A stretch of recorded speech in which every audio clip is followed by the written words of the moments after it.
Hey guys, Jill Coleman here with JillFit Physiques, and I'm taking your questions today. So I have a question from Christine, and I love this question. It's a really cool question. She says, how often should I be working out my major muscle groups to gain muscle overall? Is it smart to work upper and lower split days, or should I work independent body parts 5 to 6 days a week? How do you recommend? What do you recommend in terms of a schedule?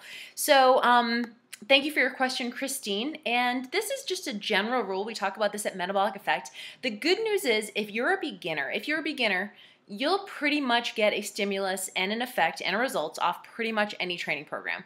So what we recommend at Metabolic Effect is 3 days a week of full body workouts. So what would that be? That would be upper and lower body together, 2 to 3 days per week, and you'll get a good effect off of that if you've never lifted before or you haven't lifted in a very long time.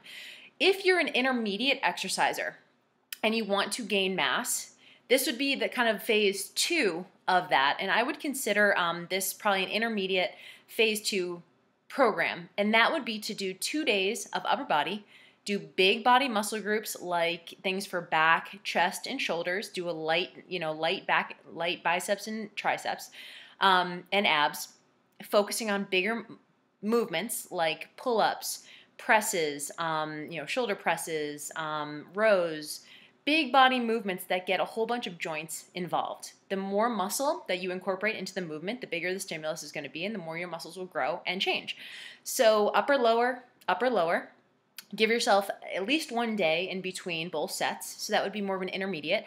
And then for advanced exercisers, if you want to put on mass, you have to do overload. You have to overload the muscles and do more volume per body part. And this is a traditional bodybuilding split. And what I would recommend is this. It depends on what your weak parts are. So a lot of girls who do figure and fitness want to bring up their shoulders. So a lot of times they'll do shoulders twice a week, giving themselves 3 to 4 days in between to recover and to give their muscles time to recover and build and grow. If you're just starting out a more advanced program, I do a 4-day split, maybe even 5 days if you want to add an extra day of legs. It would look like this: Monday, chest and triceps; Tuesday, legs; Wednesday, completely off from doing weights; Thursday, back and biceps; Friday, shoulders; and then optional on Saturday, an additional leg workout. So remember, if you're doing the same muscle group, you need to give yourself at least 2 to 3 days in between to allow them to recover. If that's what you want, muscle growth, you have got to overload those muscles and do more isolation work. There's something to be said for doing bicep curls and tricep extensions and things like that if you want to put on mass. However, you need to go through that first phase and that second phase first to get your muscles a little bit acclimated to those movements and to build the neuromuscular system to where you can control those movements. Because when you do isolated movements, you're going to want to go a little bit heavier. So your focus will be on heavy chest presses, heavy shoulder presses, heavy pull-ups, heavy rows, things like that.